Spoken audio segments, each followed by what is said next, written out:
नमस्कार दोस्तों, कैसे हैं आप सभी लोग। दोस्तों एक बार फिर से वापस आ चुके हैं ग्रैंड लीग का वीडियो लेकर। मैच जो कि चेन्नई और लखनऊ के बीच में खेला जाएगा, इसमें क्या क्या आपको ध्यान में रखना है, कौन कौन से खिलाड़ियों पर रिस्क लेना है, ये सारी बातें हम यहां पर करने वाले हैं। बस ये वीडियो को ध्यान से देख लोगे तो एक बेहतर ग्रैंड लीग का कॉम्बिनेशन आप तैयार कर पाएंगे। तो सबसे पहले दोस्तों, अगर आप लोग नए हैं, चैनल को सब्सक्राइब नहीं किया है तो ये काम थोड़ा पहले कर लें, जिससे कि आने वाली जो भी वीडियोस है, जितनी भी वीडियोस है, सबके नोटिफिकेशन मिल जाए। और जो फाइनल कॉम्बिनेशन ग्रैंड लीग का, स्मॉल लीग का, pitch report, captain vice captain choice, ये सारी चीजें टॉस के बाद टेलीग्राम पर आती हैं, क्योंकि पिच के हिसाब से टीम में जो बदलाव होते हैं वो आपको टेलीग्राम पर ही क्लियर कर पाएंगे। इसीलिए टेलीग्राम ज्वाइन कर लो, जिसका लिंक हमने वीडियो के डिस्क्रिप्शन में भी दिया है, कमेंट सेक्शन में भी दिया है। जाकर ज्वाइन करना फ्री है, किसी को भी ₹1 देने की जरूरत नहीं लगेगी। चलिए बात करते हैं सबसे पहले वेन्यू के बारे में। मैच होगा एकाना क्रिकेट स्टेडियम लखनऊ में। डायमेंशन की बात करें तो लगभग आपको 70 मीटर का जो ग्राउंड है वो देखने मिल जाएगा। विकेट की बात करें तो ब्लैक सॉइल का विकेट आता है, जहां पर नॉर्मली बाउंस थोड़ा सा कम होता है। हालांकि कहीं कहीं रेड सॉइल वाले विकेट पर भी मैचेस खेले गए कभी कभी, तो अगर रेड सॉइल वाला विकेट होगा तो वो मैं आपको टेलीग्राम पे बता दूंगा। अब यहां पर जो पिछले 3 मैचेस खेले गए उनमें क्या हुआ जरा देख लो। पहला जो मैच हुआ था उसमें ओपन आया 28 और 0। लखनऊ बैटिंग कर रही थी, एक ने बनाया 28 और दूसरे प्लेयर ने बनाया 0 रन। फिर इसके बाद जो मैच हुआ उसमें लखनऊ के दोनों ओपनर्स ने बढ़िया स्कोर किया, और जो तीसरा मैच आया उसमें गुजरात के दोनों ओपनर्स ने बहुत अच्छी बैटिंग की। तो हाल फिलहाल तो हमें यह समझ में आ रहा है कि अगर आप पहले बैटिंग कर रहे हो तो दोनों ओपनर्स के पास में अच्छी अपॉर्चुनिटी है कि वो दोनों अच्छा स्कोर कर जाएं। अब इसके पीछे आपको एक और लॉजिक ये भी देखना पड़ेगा कि सामने वाली टीम की गेंदबाजी कैसी थी। तो हम जरा कंपेयर भी कर लेते हैं। एलएसजी के सामने थी एमआई की गेंदबाजी। चूंकि यहां जब एमआई खेल रही थी तो मिचेल मार्श का एक अच्छा एज लगा था, जो कि ना विकेट कीपर को सुनाई दिया था और ना ही सुनाई दिया था गेंदबाज को। लगभग उस गेंद पर मिचेल मार्श आउट हो गए थे और वो पहला ही ओवर था, left arm bowler Trent Boult का ओवर था। यहां पंजाब वाले मैच में विकेट आ ही गया था। फिर ये गुजरात वाले मैच की हम कहें तो यहां पर जो दोनों ओपनर्स हैं वो दोनों ओपनर अच्छे थे, और सामने जो टीम है लखनऊ, इनकी गेंदबाजी में उतनी दम नहीं है कि वो बिल्कुल आराम से विकेट निकालते चले जाए, पावर प्ले की जो गेंदबाजी है। तो ओवरऑल ये देखा जा सकता है कि अगर लखनऊ गेंदबाजी कर रही है तो दोनों ओपनर के स्कोर करने के चांस बहुत अच्छे हैं, ये चीज आप नोट कर लेना। और अगर लखनऊ बैटिंग कर रही है और सामने अगर खलील अहमद गेंदबाजी कर रहे हैं, खलील अहमद के साथ तो कोई अच्छा ऑप्शन नहीं है, तो लेकिन खलील अहमद एक ऐसा ऑप्शन है जो विकेट निकाल सकता है। तो ऐसे में इस चीज को थोड़ा सा ध्यान में रख लीजिएगा, क्योंकि खलील अहमद ने ऑलमोस्ट, सिर्फ पिछला मैच हटा दूं तो लगभग सभी मैचेस में उसने पावर प्ले में विकेट निकाला है। तो ये चीज आपके लिए जरूरी है। इस चीज के लिए ध्यान रखना कि अगर लखनऊ पहले बैटिंग कर रही है तो पावर प्ले में 1 विकेट एक्सपेक्टेड है, लेकिन अगर चेन्नई पहले बैटिंग कर रही है तो यह हो सकता है कि आपको दोनों ओपनर अच्छा स्कोर करके दे जाए। तो ये आपके काम की बात थी। अब आते हैं हम नंबर 3 पे। नंबर 3 के प्लेयर ने 44 किया, यहां 12 आया, यहां 16 आया। लखनऊ का जो नंबर 3 का प्लेयर है वो पूरन है, और पूरन को अगर किसी से दिक्कत होती है तो वो सामने वाली टीम में 2 गेंदबाज हैं, जिनके बारे में हम आगे डिस्कस करेंगे। तो अगर वो 2 गेंदबाजों में से कोई आउट कर दे तो एक अलग बात होगी, नहीं तो स्कोर आ जाएगा। फिर अगर हम वही देखें चेन्नई का 3 नंबर का प्लेयर, तो चेन्नई के 3 नंबर के प्लेयर में उतनी दम नहीं है। राहुल त्रिपाठी खेलने आते हैं, वो ऑलमोस्ट हर मैच में विकेट फेंक रहे, तो इसीलिए अगर चेन्नई बैटिंग करती है तो 3 नंबर भरोसेमंद नहीं है। लेकिन अगर लखनऊ बैटिंग करती है तो 3 नंबर भरोसेमंद है, लेकिन उसको आउट करने वाले 2 प्लेयर मौजूद है। अगर वो कर दें तो फिर आप ये मान के चलना कि 3 नंबर का प्लेयर आपको फ्लॉप होता नजर आ जाएगा दोनों इनिंग्स की तरफ से। ये भी आपके लिए जरूरी है। मतलब ओपनिंग पेयर से 1 प्लेयर, फिर 2 नंबर फेल, 3 नंबर फेल, फिर आएंगे हम सीधे 4 नंबर पे, और 4 नंबर के प्लेयर ने भी कुछ भी नहीं किया है अभी तक, और 2 रन से ज्यादा का स्कोर नहीं बनाया। अब दोनों टीमों के 4 नंबर को चेक कर लो, या तो जल्दी विकेट चला गया तो हो सकता है कि चेन्नई की तरफ से 4 नंबर पे कोई और खेलने आ जाए, सॉरी विजय शंकर आएंगे, जल्दी विकेट जाएगा, वो भी भरोसेमंद नहीं है। फिर दूसरी तरफ अगर आप 4 नंबर देखोगे तो आपको पॉसिबल है कि पंत नजर आ सकते हैं। अगर मिचेल मार्श खेलते हैं तो अगर मिचेल मार्श नहीं खेलेंगे तो पंत फिर आपको कहाँ नजर आएंगे, ओपन करते हुए, और यहाँ नंबर 4 पे आपको बडोनी नजर आ जाएंगे। लेकिन बडोनी जो है वो भरोसेमंद प्लेयर है, हालांकि 4 नंबर ने स्कोर नहीं किया है, ये ध्यान में रखिएगा। नंबर 5 के प्लेयर ने ऑलमोस्ट हर मैच में स्कोर किया है। नंबर 5 का प्लेयर शिवम दुबे एक तरफ से मिल जाएगा, दूसरी तरफ से आपको कौन मिलेगा, या तो बडोनी या मिलर। तो इसीलिए नंबर 5 का प्लेयर ऑलमोस्ट आपके लिए जरूरी है पहले बैटिंग करते हुए। अब आप आएंगे नंबर 6 पे। नंबर 6 के प्लेयर ने कोई बहुत बड़ा स्कोर नहीं किया, ये लखनऊ वाले मैच में 27 आया था अब्दुल समद का। बाकी 7 नंबर के प्लेयर, फिर यहाँ पे बैटिंग ऑलमोस्ट खत्म जैसी है, दोनों टीमों के पास बैटिंग खत्म है। फिर आप आइए सेकंड इनिंग के अंदर। सेकंड इनिंग में क्या स्थिति है, यहां पर अगर आप देखेंगे पंजाब के दोनों ओपनर्स ने स्कोर किया, क्योंकि लखनऊ गेंदबाजी कर रही थी। हमने क्या भी बात की कि लखनऊ की गेंदबाजी में उतनी दम नहीं है जितना आप सोच रहे हो कि आते ही पावर प्ले में झकाझक विकेट आ जाए, मुश्किल है। यहां एमआई के दोनों ओपनर चले गए थे, इसका भी बहुत छोटा सा लॉजिक है कि एमआई के जो दोनों ओपनर है उन्होंने बामुश्किल, रोहित शर्मा तो एक भी मैच में नहीं चले, रेयान रिकल्टन ने 2 मैचेस में स्कोर किया है, बाकी मैचेस में रिकल्टन भी नहीं चले, और अगर ब्लैक सोयल का विकेट आता है तो वहां रिकल्टन चल भी नहीं पाते। अब इसके बाद आप देखेंगे जब लखनऊ बैटिंग करने आई तो इस टीम की गेंदबाजी में फिर भी ठीक ठाक दम थी, लेकिन उसके बावजूद भी एक प्लेयर ने स्कोर किया और एक फ्लॉप हो गया। तो सेकंड इनिंग में आप कम से कम ये मान के चलें कि एक प्लेयर तो चलेगा ही चलेगा, जैसा हमने पहली इनिंग के अंदर मान के चला था। अब आप आएंगे नंबर 3 पे। तो नंबर 3 के प्लेयर ने यहां 2 मैचेस में स्कोर किया और ये पंजाब वाले मैच में फ्लॉप हो गए थे, अय्यर। हालांकि अय्यर ने जान करके विकेट फेंका था इस मैच के अंदर। फिर 4 नंबर के प्लेयर ने भी ऑलमोस्ट स्कोर किया है, 5 नंबर के प्लेयर का भी ठीक ठाक स्कोर आया है। एक मैच खराब हुए हैं, बस एक मैच खराब हुआ है। तो मतलब सेकंड इनिंग के अंदर बैटिंग करना थोड़ा आसान तो रहा है। ऐसे में मैं त्रिपाठी का स्कोर भी मान के चल सकता हूं, 25, 26, 27 रन का। और अगर विजय शंकर की बात करूं तो वो भी 20-25 का स्कोर करके दे सकते हैं। तो ऐसे में सेकंड इनिंग में त्रिपाठी, शंकर, इन पे भी थोड़ा थोड़ा फोकस कर सकते हो, ज़्यादा नहीं तो 1-1, 2-2 टीम में पटक लेना। कैप्टन वाइस कैप्टन के पीछे मत भागना। कैप्टन वाइस कैप्टनसी के लिए जो अभी बेस्ट चॉइस निकल कर आए हैं तो आप यहाँ पर फोकस करें। ज़रा मैं आपको बता देता हूँ, आप यहाँ पे देखें एलएसजी बैटिंग कर रही थी तो ये सिर्फ 3 नंबर का प्लेयर पूरन कैप्टन वाइस कैप्टनसी की दौड़ में शामिल आया। लखनऊ की तरफ से ये दोनों प्लेयर जो कि मार्श और साथ में एडन मार्कराम थे, ये दोनों अच्छी रेस में थे। फिर जीटी की तरफ से जो साई सुदर्शन और शुभमन गिल, दोनों ने बेहतर किया। तो ऑलमोस्ट अगर आप चाहो तो दोनों ओपनर्स को कैप्टन वाइस कैप्टन भी बना लो ना, तो समस्या नहीं है। फिर आप यहाँ देखेंगे तो पंजाब की तरफ से ये दोनों ओपनर्स ने अच्छा किया। ये एमआई वाले मैच में ज़रूर मैच थोड़ा नीचे तक गया था, जिसमें 46-67 का स्कोर नीचे आया और यहाँ पे 58 और 61 का स्कोर आया था। तो अब एक और चीज़ अगर मैं हम यहाँ देखें तो आपको क्या देखने मिल रहा है कि जब ये मैच आपके सामने है, एक 44, एक 41 और एक 28, 3 खिलाड़ियों का परफॉर्मेंस था ड्रीम टीम के लायक। पंजाब की तरफ से देखोगे तो 2 और एक 3 प्लेयर। फिर जब ये लखनऊ वाला मैच आया 2 और एक 3 प्लेयर। यहाँ से देखोगे तो ये 46-67 और 28 3 प्लेयर। फिर आप जीटी वाले मैच में आओगे तो ये 2 प्लेयर है, यहाँ पे ज़रूर किसी ने ऐसा स्कोर नहीं किया। फिर 58, 61 और 28। अब क्या स्थिति बन रही है कि दोनों इनिंग से मिलाकर लगभग 6 बल्लेबाज आपको पटकने हैं, चाहे विकेट कीपर मिला लो, ऑलराउंडर मिला लो और बैटिंग सेक्शन मिला लो। टोटल 6 प्लेयर ऐसे हैं जो बैट से स्कोर करके दे रहे हैं। तो 3 एक इनिंग से आप पटक सकते हो। अब आप आ जाओ कहाँ पे, गेंदबाजी में 5 गेंदबाज आपको कम से कम रखने पड़ेंगे। अब आप चाहे ऑलराउंडर मिला के रखो या फिर आप रखो सिर्फ और सिर्फ बॉलर्स मिला के, लेकिन 5 बॉलर जो प्रॉपर अपने 4 ओवर पूरे डालें उनको टीम में रख लीजिएगा। अब आते हैं हम गेंदबाजी सेक्शन में। दोस्तों ये अगर आपको समझ में आ गया हो तो जो वीडियो का लाइक का बटन है उस पर क्लिक कर दीजिएगा और साथ ही साथ ये वीडियो को शेयर कर देना, ठीक है। अब बात करें अगर विकेट की, तो विकेट में आपको ये देखने मिलेगा राइट आर्म फास्ट बॉलर ने 1 मैच खेला था और उसको 1 विकेट मिला है।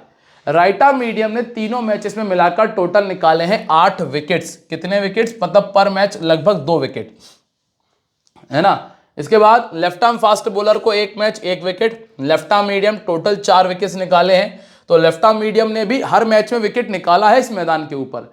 ऑफ स्पिन ने 1 खेला, उसमें विकेट आया। लेग स्पिन ने 2 खेले, दोनों में विकेट है। चाइना मैन को विकेट मिला। सिर्फ एक ऑर्थोडॉक्स ऐसा गेंदबाज है जिसको पहली इनिंग में 1 भी विकेट नहीं मिला, सिर्फ ऑर्थोडॉक्स। बाकी जितने भी गेंदबाजों ने पहली इनिंग के अंदर गेंदबाजी की है, चाहे ऑफ स्पिनर हो, लेग स्पिनर हो, और चाहे आप चाइना मैन हो या फिर हो left arm bowler, left arm fast bowler, right arm medium, right arm fast bowler, सभी को पहली इनिंग के अंदर विकेट मिला है। सिर्फ विकेट अगर नहीं मिला तो ऑर्थोडॉक्स को नहीं मिला। सेकेंड इनिंग में आप आओगे तो यहां पे आप देखोगे 5 विकेट निकाले राइट आर्म मीडियम ने, फिर इसके बाद लेफ्ट आर्म मीडियम को यहां विकेट नहीं मिला। ऑफ स्पिन ने एक मैच खेला, उसमें विकेट आया, और लेग स्पिन ने जो आप देख रहे हैं यहां पे 3 मैच खेले हैं और तीनों में मिला के टोटल 4 विकेट्स है। और इसके अलावा ऑर्थोडॉक्स ने 2 मैच खेला, दोनों में ऑर्थोडॉक्स को विकेट नहीं मिल पाया। यहां लेफ्ट आर्म को भी विकेट नहीं मिला था। तो ऑलमोस्ट अगर देखेंगे ना तो सेकेंड इनिंग में विकेट भी बहुत कम है। आप यहां पर देखिए विकेट कितने आए हैं। पहली इनिंग के अंदर अगर आप विकेट काउंट करोगे तो 9, 10, 14, 15, 19, 20, पहली इनिंग के अंदर लगभग 20 विकेट आए 30 में से। सेकेंड इनिंग में क्या स्थिति हुई है, 5, 4, 9 और 10 विकेट। सेकेंड इनिंग में सिर्फ 10 विकेट आए, बाकी रन आउट वन आउट हुए वो एक अलग बात है। ये हम सिर्फ उनको काउंट कर रहे हैं जो बॉलर्स ने आउट किए हैं। अब यहां से कौन कौन से गेंदबाज आपकी टीम में फिट बैठेंगे वो भी जरा देख लो, इसके बाद आगे बढ़ते हैं।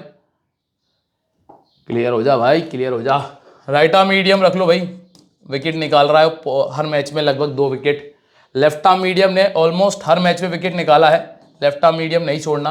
पहली इनिंग में ऑर्थोडॉक्स को छोड़ के आप सबको ट्राई कर सकते हो। ऑर्थोडॉक्स को विकेट नहीं मिला है, हाँ अगर किसी की कमजोरी है ना तो ट्राई कर लेना, बाकी उम्मीद नहीं है मुझे ज़्यादा विकेट आए। सेकेंड इनिंग में ज़रूर आप देखना कि एक तो राइट आर्म मीडियम ने विकेट निकाला है और एक लेग स्पिनर ने विकेट निकाला, ये 2 इंपॉर्टेंट रहे सेकेंड इनिंग के अंदर। अब किसको कितने विकेट मिल रहे हैं और मतलब किसको कितने विकेट दिए हैं इस टीम ने, जरा उस पर चर्चा करते हैं। सबसे पहले हम चेन्नई की बात कर रहे हैं जिन्होंने लगभग हर मैच के अंदर 6 विकेट दिए हैं। 6 विकेट इनके ऑलमोस्ट हर मैच में गिरे भी हैं। अब क्या स्थिति है कि चाइना मैन को इन्होंने 4 विकेट दिए, चाइना मैन इस टीम के पास में नहीं है। लेफ्ट आर्म फास्ट बॉलर और लेफ्ट आर्म मीडियम को इन्होंने टोटल दिया है 3 विकेट, इस टीम के पास में लेफ्ट आर्म मीडियम भी नहीं है। किसके पास में, ये हम बात कर रहे हैं लखनऊ की, ठीक है। राइट आर्म फास्ट बॉलिंग को इन्होंने दिया है 3 विकेट और राइट आर्म मीडियम को चेन्नई ने दे दिए हैं 11 विकेट। अब यहां पर आवेश खान है, शार्दुल ठाकुर आपको मिल जाते हैं, 2 आपको राइट आर्म मीडियम गेंदबाज देखने मिल जाएंगे। तो यहां पॉसिबिलिटीज ऐसी बनती है कि लगभग 2 विकेट या तो आवेश खान के मतलब आवेश खान, शार्दुल ठाकुर दोनों मिलाकर एक एक विकेट निकाल दें या किसी एक के खाते में 2 विकेट चले जाए, ये आपको संभावनाएं देखने मिल सकती हैं। और इस टीम के पास में एक और राइट आर्म मीडियम है, ठीक है। इसके बाद अगर हम बात करते हैं ऑफ स्पिन और लेग स्पिनर की, तो ऑफ स्पिनर को इस टीम ने लगभग 7 विकेट दिए हैं, लेकिन यहां पे एडन मार्कराम एक ऑफ स्पिनर मौजूद है, लेकिन वो रेगुलर गेंदबाज नहीं है, इसलिए मैं उनके खाते में विकेट काउंट नहीं कर रहा हूं। और लेग स्पिनर को इस टीम ने 8 विकेट दे दिए हैं। यहां पे एक आपको आकाशदीप भी मिलेंगे, ध्यान रखिएगा, आकाशदीप तीसरा नाम है जो इस टीम में खेल रहे हैं। तो 3 खिलाड़ी हैं, या तो तीनों एक एक विकेट निकाल दें या किसी एक को 3 विकेट मिल जाए या किसी एक को 2 और किसी को 1 मिल जाए, ये संभावनाएं आपको देखने मिल जाएंगी। मतलब ये पॉसिबिलिटीज है, डिपेंड करेगा मैच की कंडीशन के ऊपर। तो total 3 wicket right arm medium के खाते में, और लेग स्पिनर को भी लगभग 3 विकेट मान के चल रहा हूं, क्योंकि ज्यादातर होता यह कि क्वालिटी लेग स्पिनर नहीं मिलते, किसी टीम के पास लेग स्पिनर भी नहीं होते। तो ऐसी स्थिति में मैं 3 विकेट लेग स्पिनर के मान के चल रहा हूं। तो टोटल 6 विकेट हम कर रहे हैं, 3 लेग स्पिनर को और 3 यहां हम right arm fast right arm medium को। अब एक और चीज ध्यान रखना, यहां लेग स्पिनर कितने हैं इस टीम के पास में, 2, एक है रवि बिश्नोई और एक है दिग्वेश राठी, ठीक है। दिग्वेश राठी और रवि बिश्नोई 2 लेग स्पिनर हैं। अब या तो कोई एक बॉलर अकेला 3 विकेट निकाल दे, या बिश्नोई को 1 मिल जाए, दिग्वेश को 2 मिल जाए, दिग्वेश को 1 मिले, बिश्नोई को 2 मिल जाए, ये भी संभावनाएं आपको देखने मिल जाएंगी। अब आओगे आप लखनऊ की तरफ, चाइना मैन को इन्होंने 2 विकेट दिए हैं, तो कम से कम 1 विकेट नूर अहमद को मिल ही जाना चाहिए। फिर आप देखेंगे लेफ्ट आर्म को इन्होंने 7 विकेट दे दिए हैं, तो खलील अहमद को कम से कम 2 विकेट तो निकाल देना चाहिए, कम से कम 2 विकेट। ऑर्थोडॉक्स को इन्होंने विकेट नहीं दिया। राइट आर्म फास्ट बॉलिंग के सामने ये अपना विकेट दे चुके हैं 5, तो पथिराना के पास भी 2 विकेट के चांसेस हैं।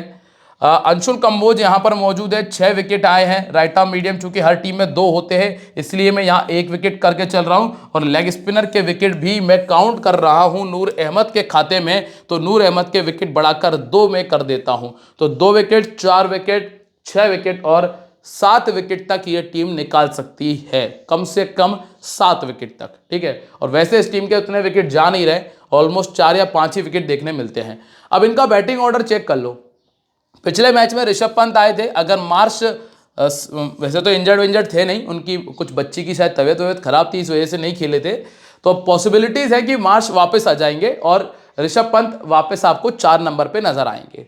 इसके बाद मार्कराम, निकोलस पूरन है, बडोनी आपको खेलते हुए नजर आएंगे, डेविड मिलर और अब्दुल समद है। गेंदबाजी में अगर देखोगे तो इस टीम की गेंदबाजी में उतनी दम नजर नहीं आती जो हम सोचते हैं कि यार एक तरफा परफॉर्मेंस होगा। अभी तक टीम चल रही है शार्दुल ठाकुर की वजह से, क्योंकि ये 11 विकेट निकाल चुके हैं और 11 विकेट निकालकर ये पर्पल कैप की दौड़ में दूसरे नंबर पर शामिल है। इसके बाद आकाशदीप, बिश्नोई, आवेश खान और दिग्वेश राठी आपको, जो कि डेथ ओवर में आपको दिग्वेश राठी नजर आएंगे, आवेश खान नजर आएंगे और शार्दुल ठाकुर आपको गेंदबाजी करते हुए मिल जाएंगे। अब यहां हम बात करते हैं लखनऊ के वेन्यू रिकॉर्ड के बारे में, ठीक है। ऋषभ पंत हैं जिन्होंने इस मैदान के ऊपर 4 मैच खेलकर महज 66 रन बनाए हैं। एडन मार्कराम ने 4 मैच खेलकर 139 बनाया है, जिसमें इनके खाते में 2 50 आए हैं। निकोलस पूरन का एकमात्र 50 है, जो कि पिछले ही मैच में आया था। और आयुष बडोनी ने 14 इनिंग में 35 का एवरेज और 2 बार 50 से ऊपर का स्कोर है। डेविड मिलर 4 में 59 और अब्दुल समद 4 में 54 का स्कोर कर चुके हैं। शार्दुल ठाकुर 3 पारियों में 4 विकेट खाते में शामिल हैं। रवि बिश्नोई 16 में 17 विकेट्स हैं। दिग्वेश राठी की बात करेंगे तो 3 में 4 विकेट इनके पास हैं। आवेश खान को मिले हैं 5 विकेट और आकाशदीप को मिला है 1 विकेट, ठीक है। अब जरा प्लेयर्स की चर्चा हो जाए। पहला नाम मार्श, सिलेक्शन परसेंटेज ऑलमोस्ट 90 के आसपास मिलेगा। अभी तक 4 बार 50 से ऊपर का स्कोर कर चुके हैं और पहले बैटिंग करने आते हैं तो ज़्यादातर मैचेस में अच्छा किया है। सबसे बड़ी दिक्कत है कि अगर कोई लेफ्ट आर्म मीडियम सामने आता है तो वो आउट कर जाता है। 40 गेंदों में 3 बार आउट हुए हैं, मतलब लगभग हर 12-13 गेंद के बाद में 13 गेंद के बाद में 1 बार इन्होंने अपना विकेट लेफ्ट आर्म मीडियम को दे दिया। यहाँ पर खलील अहमद मौजूद है जो कि अभी तक विकेट निकालते भी आए हैं, तो पॉसिबिलिटीज यही कहूंगा कि left arm medium versus Khaleel Ahmed. आप जहां ये मान के चल रहे हो कि पावर प्ले में विकेट आए और लेफ्ट आर्म मीडियम को विकेट मिलेगा खलील अहमद को, तो फिर आप मार्श को छोड़ने का जो ये रिस्क है ये बाकायदा ले सकते हो। रिस्क है, उठाना पड़ेगा, ठीक है। राइट आर्म फास्ट बॉलिंग इनको उतनी दिक्कत देती नहीं है। 23 गेंदों में 2 बार आउट हुए, हालांकि 11 गेंदों के बाद में, लेकिन अभी ज्यादा गेंदें राइट आर्म की खेली नहीं है। राइट आर्म मीडियम के सामने 50 गेंदों में 3 बार आउट हुए हैं। अब यहां अगर देखोगे अश्विन ने 17 गेंदें डाली हैं, 22 रन दिए, 1 बार आउट कर दिया। जडेजा 18 में 15 और 1 विकेट। अभी हम पीछे बात कर रहे थे कि ऑर्थोडॉक्स को विकेट नहीं मिला ऑर्थोडॉक्स को विकेट, लेकिन जब कोई प्लेयर अगर उस पर्टिकुलर गेंदबाज को नहीं खेल पा रहा है तो चांस बन सकता है। जैसे कि आप देखो 18 गेंदें 15 रन पर, चूंकि जडेजा पहला ओवर लेकर नहीं आएंगे, ना ही पावर प्ले में आएंगे, तो फिर जडेजा से इतनी दिक्कत नहीं है। अगर पीछे आकर आउट करते भी हैं तो समस्या नहीं होगी। पतिराना 1 बार आउट कर चुके हैं क्योंकि फास्ट बॉलिंग के सामने ये फंसे हैं। फिर आप यहां पे देखें एडन मार्कराम की क्या स्थिति है भाई। इन्होंने 58, 47, 53 मतलब ड्रीम टीम में तो ऑलमोस्ट जगह बनाई है हर एक मैच के अंदर। इन्होंने दोनों इनिंग्स में अच्छा खेला है। कमजोरी देखोगे तो राइट आर्म फास्ट बॉलर खेल नहीं पा रहे, बाकी किसी और गेंदबाज से उतनी समस्या नहीं है। लेफ्ट आर्म मीडियम के सामने 77 गेंदों में 4 बार आउट हुए, पर इस सीजन में 1 बार भी आउट नहीं हुए। लगभग कितनी गेंदें बैठेंगी, 18-19 गेंदें बैठेंगी, 18-19 गेंदें बैठेंगी, तो 18-19 गेंद में कोई समस्या नहीं है, क्योंकि खलील अहमद डालेंगे कितनी गेंदें, शुरू के 2 ओवर 12 गेंदें टोटल। अब 12 में या तो इनको आउट कर लेंगे या फिर आउट कर लेंगे मिचेल मार्श को, और मार्श के चांसेस ज़्यादा हैं। हालांकि खलील अहमद ने इनको 1 बार पहले आउट किया है 12 गेंदों में, स्ट्राइक रेट 100 का था। अश्विन 11 गेंदों में सिर्फ 8 रन बनाने दिए हैं पर विकेट नहीं आया। जडेजा ने 24 में सिर्फ 27 करने दिया, तो नूर अहमद के सामने तो बहुत खतरनाक वाला स्ट्रगल है। 25 गेंद में 20 और पतिराना के सामने 7 में 7 1 बार आउट हो चुके हैं, क्योंकि राइट आर्म फास्ट बॉलिंग के सामने 12-13 गेंदें खेलते हैं और 1 बार आउट हो जाते हैं। ये स्थिति इनकी हमने देखी भी है। इसके बाद अगला नाम है निकोलस पूरन का। निकोलस पूरन जो कि अभी तक लगातार वो परफॉर्मेंस देते आए कि इनको कैप्टन बना दिया जाए, लेकिन एक गेंदबाज ऐसा है जो इन्हें परेशान कर सकता है, वो है रविचंद्रन अश्विन। अश्विन ने इनको T20 क्रिकेट में 30 गेंदें डाली है और रन दिए हैं सिर्फ 28। कितने रन दिए हैं? सिर्फ 28 रन, और एक बार आउट कर दिया। अब आप आइए अंतर्राष्ट्रीय क्रिकेट में। अंतर्राष्ट्रीय क्रिकेट में 15 गेंदें डाली हैं, 10 रन दिए हैं और 2 बार आउट कर दिया। तो रविचंद्रन अश्विन अब आपके लिए पंटर पिक बन गए हैं, जीएल के लिए डिफरेंशियल पिक, क्योंकि 2 विकेट के चांस नजर आ रहे हैं मुझे। और दूसरी चीज ये है कि जो पर्टिकुलर बल्लेबाज है जो अच्छा कर रहा है उसे आउट कर सकते हैं।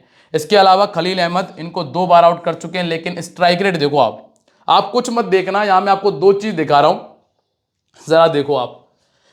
खलील अहमद के सामने 200 का स्ट्राइक रेट, अंशुल कंबोज के सामने 300 का स्ट्राइक रेट, अश्विन अकेले जो परेशान कर रहे हैं। फिर आप देखो जडेजा के सामने 250 का स्ट्राइक रेट। नूर अहमद ने जरूर 16 गेंदों में 2 बार आउट कर दिया। इसलिए मैं कह रहा था कि जो निकोलस पूरन है ना, जो 3 नंबर पर बैटिंग कर रहे हैं, अगर फ्लॉप होते हैं तो इसकी वजह से हो सकते हैं नूर अहमद या फिर अश्विन की वजह से। और पतिराना 39 गेंदों में 4 बार आउट कर चुके हैं 117 के स्ट्राइक रेट से। हालांकि डेथ ओवर में आएंगे पतिराना, वहां तक अगर चले गए तो फिर वो कैप्टन ही बन जाएंगे जीएल के। ठीक है, इसके बाद है दोस्तों ऋषभ पंत। ऋषभ पंत की कमजोरी देखोगे तो लेग स्पिन खेलने में दिक्कत आई है, पर यहां लेग स्पिनर नहीं, सबसे अच्छी बात यह है। अब आप आ जाओ यहां पे, खलील अहमद ने 1 बार आउट किया है 15 गेंदों में, पर 150 का स्ट्राइक रेट है। अश्विन ने आउट नहीं किया।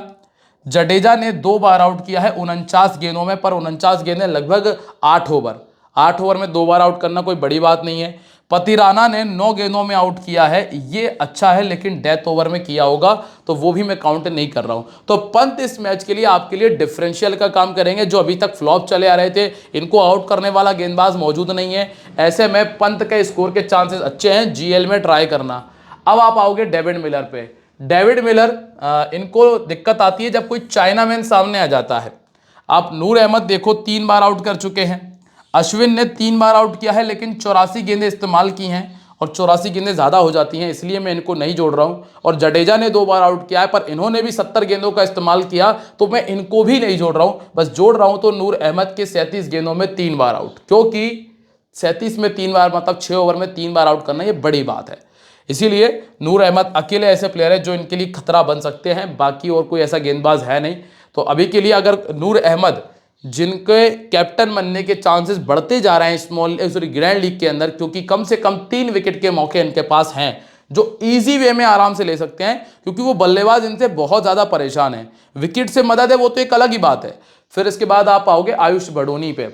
अब बडोनी जो है ये लेफ्ट आर्म मीडियम को नहीं खेल पाते, तो खलील अहमद 5 गेंद में 12 रन, अश्विन 8 में 11, बाकी किसी ने आउट तो केयर किया नहीं है, लेकिन खलील जो लेफ्ट आर्म के सामने थोड़ा परेशान रहे हैं। बाकी इसके अलावा दिक्कत नहीं है। राइट आर्म ऑफ स्पिन को 31 गेंदों में 3 बार विकेट दे चुके हैं। अब आप आ जाओ सीधा यहाँ पे दूसरी टीम के पास। दूसरी टीम देखेंगे, पहले यहाँ ये देख लो ड्रीम टीम। ड्रीम टीम में मार्श ने खेले हैं टोटल 5 मैच और जगह बनाई है 4 बार। एडन मार्कराम ने 6 में 4 बार बना ली है। निकोलस पूरन ने 5 बार जगह बना ली है और ऋषभ पंत 1 बार बना पाए थे, चूंकि पिछले मैच में ओपन करने आ गए थे, इस वजह से आराम से खेलकर उन्होंने 20-22 रन बना लिए थे। इसके बाद बडोनी है जिन्होंने 3 बार ड्रीम टीम में जगह बनाई। ठीक है, डेविड मिलर ने बनाई है 1 बार और 2 बार बना ली अब्दुल समद ने जगह। अगर हम इस तरह से कंपेयर करें कि इन तीनों में से ये 2 प्लेयर आए, फिर इन तीनों में से ये 2 प्लेयर ड्रीम टीम में आए, फिर यहाँ भी 3 में से सिर्फ 2 प्लेयर आए, यहाँ भी सिर्फ 2 ही प्लेयर आए, यहाँ जरूर ये मैच में तीनों प्लेयर आ गए थे, और ये जीटी के सामने तो खैर खेले ही ये 2 प्लेयर थे, तो ये 2 प्लेयर ने ड्रीम टीम में जगह बनाई। तो अगर आप यहाँ फोकस करो तो आपको ये देखने मिलेगा जो ये 3 प्लेयर खेल रहे हैं टॉप ऑर्डर में, निकोलस पूरन, मिचेल मार्श और एडन मार्करम, इन तीनों में से सिर्फ 2 ही प्लेयर एक साथ एक मैच में ड्रीम टीम में जगह बना पाए हैं। तो आप एक भी टीम में ऐसा मत करना कि तीनों को साथ में रख लो। हालांकि एक बार कर लेना, कब? जब आप सेकंड बैटिंग मान के चल रहे हो, किसकी? इस टीम की, क्या नाम है इसका, अपना लखनऊ की सेकंड बैटिंग मान रहे हो तो एक बार कर लेना, क्योंकि फिर अगर मान लो बाई चांस पिछले मैच जैसे 100-125 रन ही बना पाई तो एक अलग बात है चेन्नई की टीम, लेकिन अगर बाकी कंडीशंस में तीनों एक साथ में नहीं आ रहे। फिर आप यहाँ पे देखो ऋषभ पंत ने तो खैर 1 बार ही जगह बनाई और बडोनी तो खैर 3 बार बना चुके हैं। अब आप नीचे आओ गेंदबाजी में, तो गेंदबाजी में शार्दुल ठाकुर 1 बार, यहाँ यहाँ टोटल 3 बार जगह बना चुके हैं। बिश्नोई ने टोटल 1 बार बनाई है। सिर्फ एक दिग्वेश राठी है जिन्होंने 4 बार ड्रीम टीम में जगह बना ली है। ठीक है, तो इस टीम की गेंदबाजी में दम नजर नहीं है। अब बात करेंगे चेन्नई की, तो कॉनवे, रचिन रविंद्र, राहुल त्रिपाठी, विजय शंकर, शिवम दुबे और रविंद्र जडेजा मिलेंगे एमएसडी और अश्विन के साथ में। गेंदबाजी में सबको पता है कि खलील पहला ओवर डाल देंगे, दूसरा ओवर लेकर आपको मिल जाएंगे यहाँ से अंशुल कंबोज, फिर आपको 1-2 ओवर बाद मिल जाएंगे नूर अहमद और पतिराना आपको डेथ ओवर में गेंदबाजी करते हुए नजर आएंगे। अब जो यहाँ ग्राउंड रिकॉर्ड पे अगर हम देखेंगे तो आपको ये देखने मिलेगा कि राहुल त्रिपाठी ने 34 रन बनाए हैं और विजय शंकर ने 4 में 73 का स्कोर किया इस मैदान के ऊपर पहले, और एमएस धोनी ने 28 बनाया है। रविंद्र का इस मैदान पे पहले 0 है और जडेजा का भी इस मैदान पे पहले 0 है। अब जडेजा के विकेट देखो आप, इस मैदान पे 2 मैच खेल गए, 1 ही विकेट मिला है। जैसा कि हम बात कर भी रहे कि ऑर्थोडॉक्स को इस मैदान पे ज़्यादा विकेट मिले भी नहीं है इस सीज़न में, तो 1 भी विकेट नहीं मिला, तो इसीलिए ऑर्थोडॉक्स की स्थिति कुछ ऐसी है।